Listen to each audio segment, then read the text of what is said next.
Hello, this is Jan Cosgrove. I'm the editor of the BOGNOR REGIS Herald. Welcome to our second vlog. Now, this is probably the most important time in the recent history of BOGNOR REGIS, in my view, in 40 years, and for the future, for the questions that we're raising today. In the context, of course, of that big, as before unknown issue, coronavirus. So I've got 4 people involved in the Project Sunrise project, which it aims to regenerate key sites in BOGNOR REGIS and to encourage regeneration and investment on other sites. I've got the 4 key people here, so I'm going to ask questions. You can also follow the council meeting on the 16th, that's in about 24 hours, at Arran District Council, which will discuss this project, and I shall make sure that the link is put up as soon as it's available on the BOGNOR REGIS Herald website. And I shall also you can find background information there. Oh, by the way, on that council meeting, you'll also see me ask a whole load of questions, including regeneration, and then you can see a bit later on the debate, although I have a bottle of something to while away the time. Anyway, first of all, let's go to Tom. Introduce yourself, please. Hello, Jan. Thanks for the invitation. I'm Tom Elliott. I've been doing developing since, I've been in the property business since 1983, although I look much younger.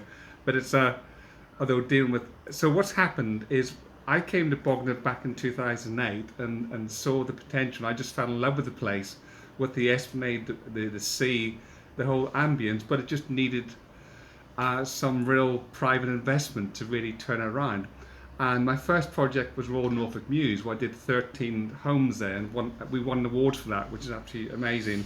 And then in May 2014, I was asked by an Arran District Planning Officer about putting together a regeneration scheme that would fill the gap for St Modwen.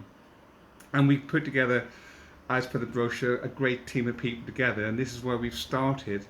And we're really passionate about delivering this project. We have all the expertise and professionalism involved now, and hopefully Ian and Peter will be able to talk that through, and Paul will talk about tourism. But I'm so passionate about BOGNOR, and I really want this to happen, and this is our opportunity to really come out of COVID-19 and do the renewal, renaissance and regeneration.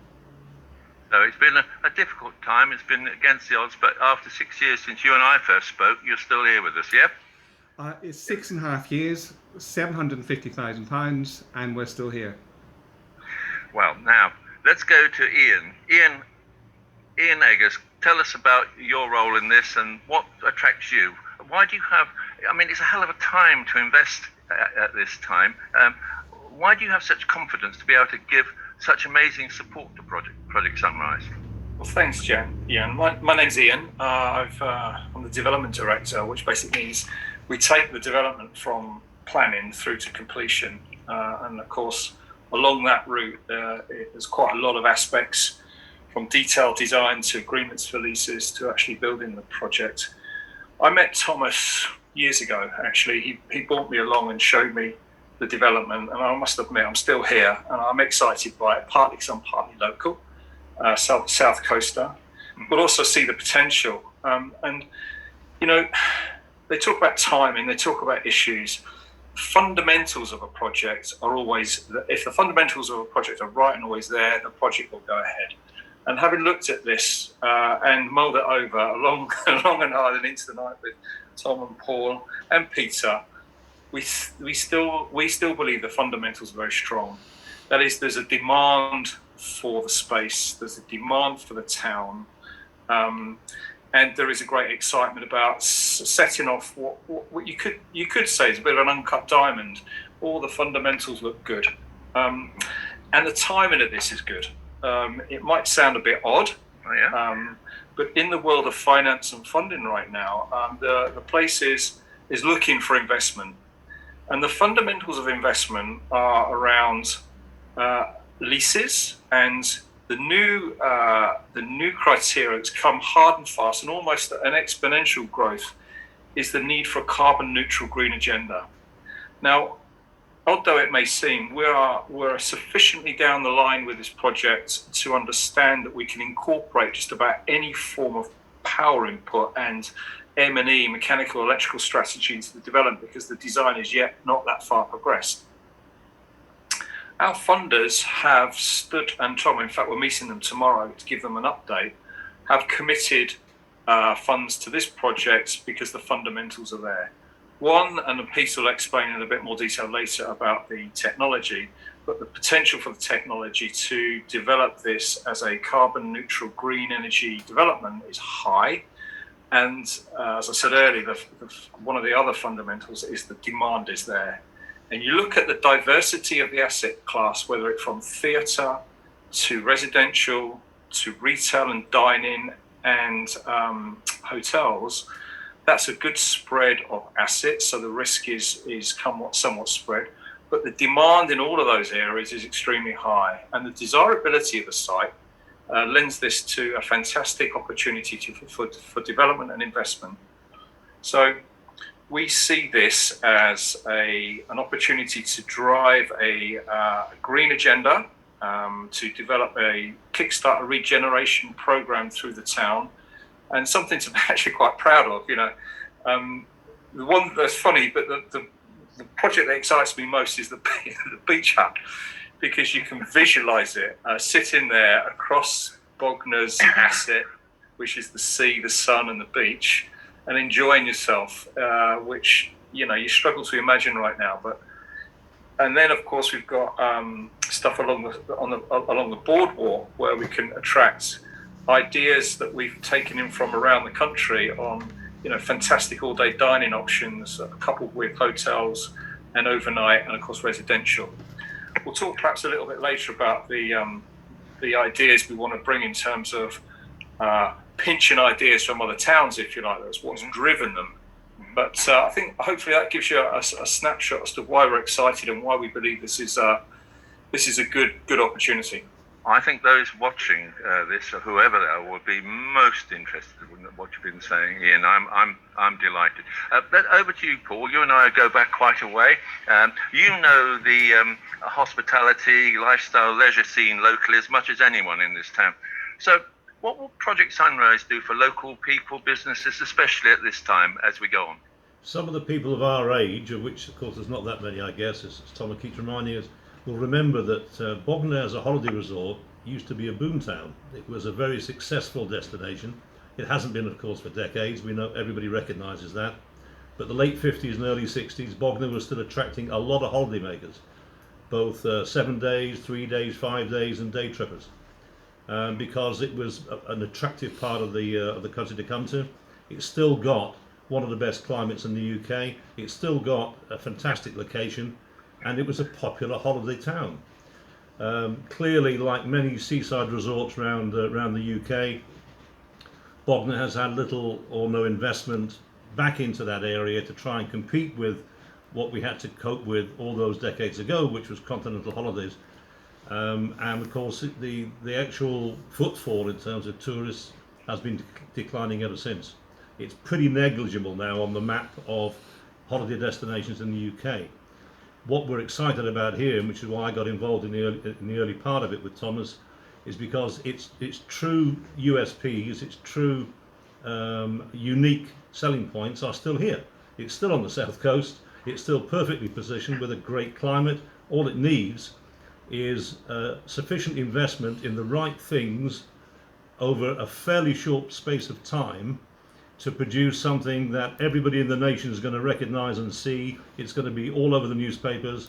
The whole of England is going to get into their consciousness, and suddenly they'll realise that Bognor is back and Bognor is a holiday town again. That in turn brings tourists. That in turn stimulates the economy for the local community. So with a 1,100-seater theatre, which will provide West End shows, headliners, conferences, in partnership hopefully with the university, for students, all these things together with the retail and the restaurants and the pub and the hotels that we're putting into this will put Bognor back on the map again. So it has to be done at scale, and it has to be done in a fairly short period of time, but we are perfectly positioned. Now, Peter, you're the new boy on the block in a sense. So why is your company coming on board now, and what attracts you to Project Sunrise? And I will come back for a second part before we move back again to someone else. Okay, so Peter. Thank you, Jan. I'm Peter Robertson. I'm Global Sales Director for Aero Alliance. New boy on the block, quite like that. I get on very well with Tom and Paul. I've known Ian for many years. And new to me, sorry. That's fine. Don't worry. Well, when they reached out to us, I'll explain a little bit in a second about what we do. I mean, Bognor Regis is close to my heart. I was married at St Mary Magdalene Church just up the road in 1985. I spent a lot of time there, so I've seen it sort of, not really sort of develop or grow or have any inward investment for many years, the same as Ian alluded to. Now, when they came to us and Paul and Tom showed us the vision that they had for Bognor Regis, it was clear it wasn't going to just be a design, build, sell and lease. They wanted to make an impact on Bognor, and the biggest part of that is obviously now with COVID, but more importantly as well about the environment. Now, at Aero, we've developed software and algorithms that manage and control the way that buildings have fresh air supplied, have heating or cooling, the way schools, hospitals, council buildings work. So in doing that and installing and using as a partnership with Aero, we are, first of all, about 40% less on the MEP plant cost, which is a big benefit to also the builder, the developer, but also the way the building looks as well. They can redesign it to different standards. Also, from the point of view of us on the sustainability side, we deliver green labelling to buildings. We can reduce CO2 and carbon emissions. We can improve cognitive learning in schools by controlling the way that fresh air is used per pupil. So our sensors and our software look not just at the building, they look at the person that is working, living, sleeping, or having treatment in a particular building. So it's a very clever and patented technology. So when they reached out to us, we love to help. We're fully behind the project. And especially as we'll come on to in a second about COVID, there are a lot of people, there has been a lot of research and national polls done on the fact that up to 65% of the population would be uncomfortable reboarding in the office or going to social gatherings. I know we have lockdown now, but post-COVID, people are still going to want to have environments that they can walk into and feel comfortable and happy and protected. So, I've just picked up that ventilation should be a key issue in preventing COVID spread in buildings. Am I on to something? Are you on to something? Yep. That is correct. If you want to cover the COVID section, we can now. Yep. A lot of people think and look at air conditioning. It's failed or faulted in its name in itself. These walls, also these units that people install above office desks or on walls in their homes or in surgeries, are not air conditioning units. They are literally heaters or coolers. They just blow the same recirculated air around. So if there's an airborne pollutant, an airborne disease, a viral disease, I mean, we've seen SARS, we've seen lots of hospital diseases as well, MRSA. So we can, with our HEPA filters and the way that we control the air that is being used by those individuals in the building, we can filter it out. We use military grade and HEPA filters. So ventilation, I mean, you can open your window, obviously, but if you're in a polluted area next to a railway station or there's smells in the air, people don't do that. It's a cultural thing. People just walk in and just feel uncomfortable. So I could go on for hours and hours on the benefits. The benefits are very clear in schools, in homes, absolutely everything. So when Ian and the team want to design things now, they can design it differently, far more cost effectively, and knowing that they're going to get the CO2 emissions, they know that the inhabitants are going to be much more healthy, and post-COVID, everyone is going to demand that. So I'll be back to you in a minute. Yes. Ian, if all this goes ahead, where will it place Bognor and Arran in the recovery stakes post-pandemic as we go on? Based on your knowledge and experience, how will it place us against other towns at this time if we move ahead? Well, firstly, Jan, it's important to look back at what other towns have done. And one of the things I'm really interested in is how they've managed to succeed, not by wholesale change, but by tweaking the dials that they already have. And there's not a great deal of dials, I don't think, to be tweaked in Bognor right now. So what we wanted to do is introduce stuff that puts us into that sort of go-to arena, if you like. And I look at some small towns like Lyme Regis and Margate, and even Frome in Somerset, about what they've done to regenerate themselves. And we pick the best of all of those, and we can put them all into a program. When you look at what's going on around the country right now, it's quiet. There's a lot of international interest with the stuff Peter and I are doing. There's a lot of interest with, certain organisations that we're working with, like the PFA and the PGA, on the health benefits of the system that Pete's just outlined. But from a regeneration project, it's quite unique, and I think we'll be first out the blocks, and I think we'll be setting an agenda for others to follow. So it's important to understand the success of other towns. And I also look at my hometown where I live right now in Winchester. And if you'll understand the Winchester issues on regeneration, it's been tough and it's been long and it's arduous. They still managed to succeed in some part. And what I've kind of visualized, as I know Tom and the guys do, is, when this is all done and dusted, we create an infrastructure for the people of Bognor to create their own events. Whether it be a Christmas market, a gin festival, a farmer's market. So you can start picturing how you connect all the assets that we're building together, and where people have got a really great day out or a weekend out. And of course, we've got the 5,000 or so people that are holed up in Butlins that don't come out and play. Yep. And that's kind of, you've got all these great things to do that will drive the economy. London is quiet. And London commercial, that's where the heart of London developers are. That's where I've been for many years. It's quiet and it's scratching its head as to what to do next.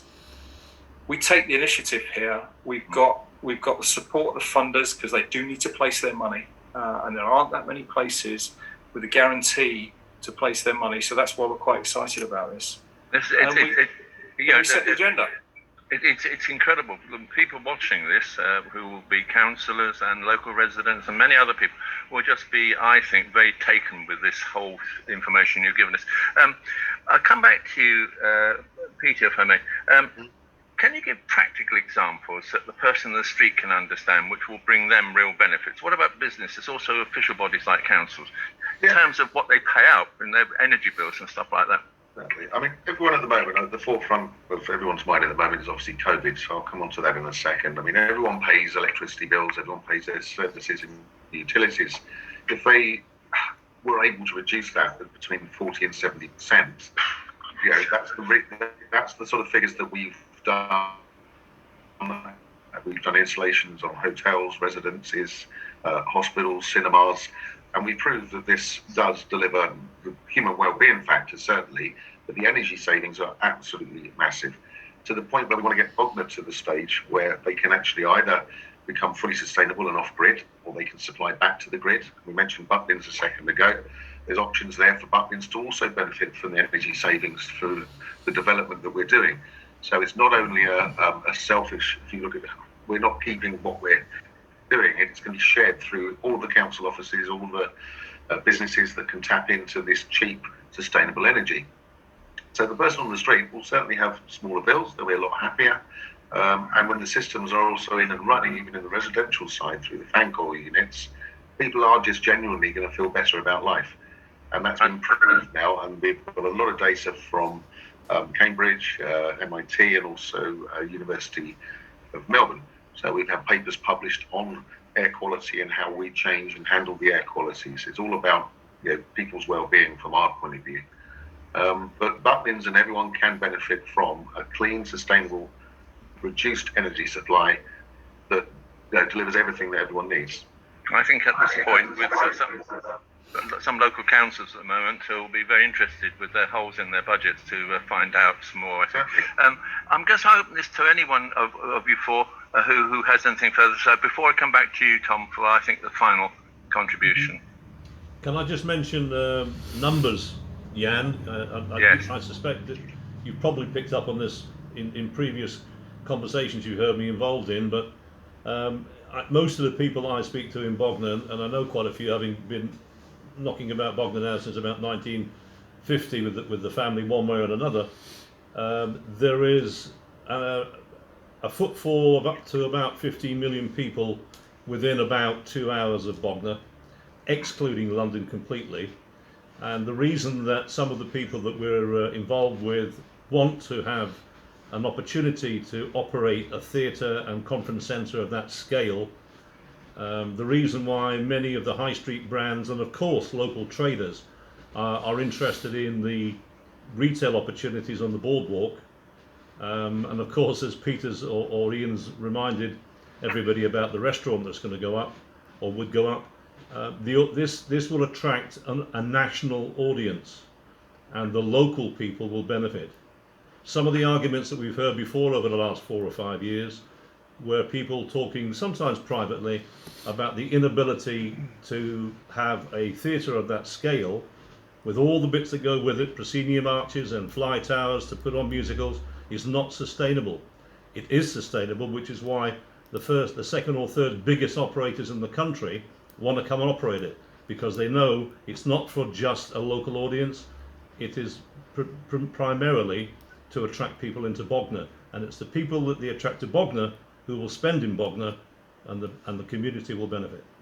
Obviously, if they're spending on average, as I hear, £35 a visit, they'll spend perhaps double that, treble that, as we've seen in other places. Now, look, Tom, I'm going to go back to you for the last comment, unless anyone else has got anything they want to come in with.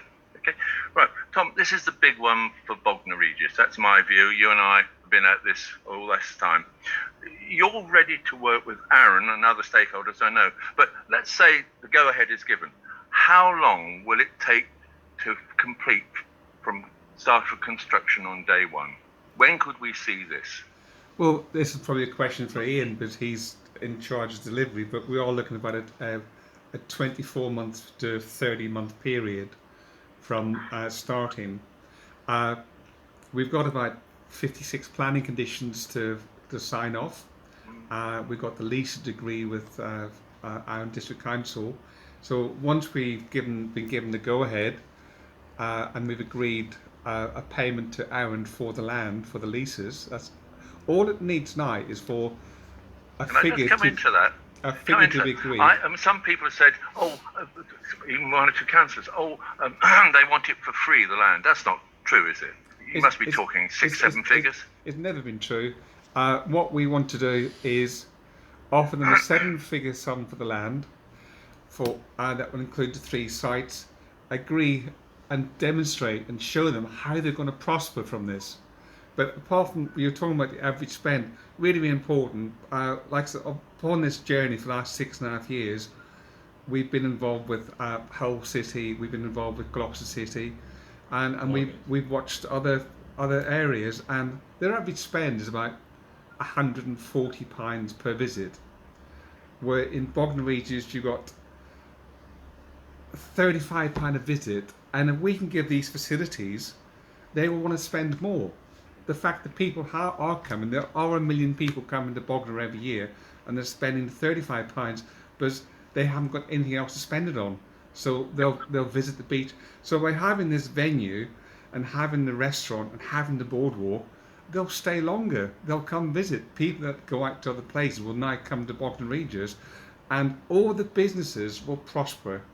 The legacy going forward is to market Bognor Regis, have a foundation, help the charities, help the local people, and let's help Bognor Regis become one of the finest places on the south coast of England. That's very sunny prospect for Project Sunrise. It's sunny here today as ever. We've got the best sunshine record, we know that. You just need to know that out there. So I'm going to thank all of you. I think it's been a great conversation. I'm very grateful on behalf of the Herald and the people who will be watching this. And I can tell you at the moment, our poll is running about 77%, let's get on with it. 9% all know, and some don't know. But I mean, let's hope tomorrow night, or well, it is tomorrow night as we record this, that the councillors come on board, because I think this is the key Bognor moment in the time I've been here, which is 40 years. Just say to everyone who's watching, thanks for watching. I've got one more point, Jan. Oh, yes, go on. Go on. Paul was in the original regeneration group back in the 1980s. I got invited when I was still running Butlins, Yep. which most people fortunately have forgotten now because they're doing a damn sight better with it than I ever did. But I ran it for 10 years, and I was invited on to a committee called the BOGNOR 2000 Committee, Oh, I remember them. chaired by the chairwoman or chairperson of West Sussex County Council, and asked to come in and make a commercial contribution as to what BOGNOR needed to do to actually bring themselves back and reposition themselves and start attracting people there again. I lasted about 2 meetings because, unfortunately, there was no commercial objective in sight, there was no funding available, and it was a talk shop. But that was in 1987. I have to say there have been similar chats like that probably ever since. And I would say that with St Modwyn's heavy investment programme that they talked about for 6 years of £100 million, not everyone's cup of tea, but it was a lot of money. This is not that far away from that kind of money. One wonders how many times BOGNOR can expect to attract private investment if it loses this one. What I wanted to say, following what Paul was saying, is this is really the last opportunity for Aaron to give the go-ahead, because if you start doing piecemeal development, you'll lose regeneration. Yep. And we're not talking about purely land value here. We're talking about revenue that's going to go to all the businesses. And we talk about land value, yes, but by increasing and doubling and tripling the average spend, you're going to bring between 60 to 100 million pounds into the economy that will ripple out to Arran District Council, ripple out to all of other businesses, and everyone will prosper. It really will be a game changing, and everybody, including Arran Arts, Chichester University, Butlins, it's a wonderful opportunity. Thank you, Tom. I mean, I share this. 6 years ago, I looked at this. I looked at all the other schemes that were being touted. You're the only people who've made any progress whatsoever, including Arran itself. You've come a long way. What you said is what we now see. And what I'm keen is that councillors ensure that we get on with it. I'm hoping they will go with you tomorrow night. There are good indications. And then we can actually get on with the town recovering, and particularly at a time when staycations will become very much a renewed thing. So I'd say to everyone watching tonight, keep your eye open for tomorrow night, Wednesday the 16th, 6 p.m, and he's coming back. Yeah. I've got to mention it because you led me into it. It would be remiss not to mention that every holiday business and forecaster in the UK and operator understands pretty clearly that the fairly static domestic holiday market in terms of numbers through the UK, which are pretty static until what's happened to with COVID, have started in terms of forward bookings to rise exponentially. And not only that, but there is a pretty firm sense that domestic holiday market numbers will stay substantially higher than we've ever seen before for the foreseeable future. If BOGNOR are and BOGNOR are absolutely well placed to take advantage of this if we get on with it. You know, this has been fascinating. I've got to end it because, obviously we've had a good time here, but it's been an excellent conversation. I just say to everyone, keep an eye on us here at BOGNOR REGIS Herald. We tell the stories before other people, even if they mention them at all. We've been here consistently with this, and we want to actually make sure that this town goes forward in the way that I believe and everyone here believes it can. So thanks, guys. Thanks, Jan. Thank you, Jan. Thank you. To everyone out there, goodbye. Take care. Bye-bye.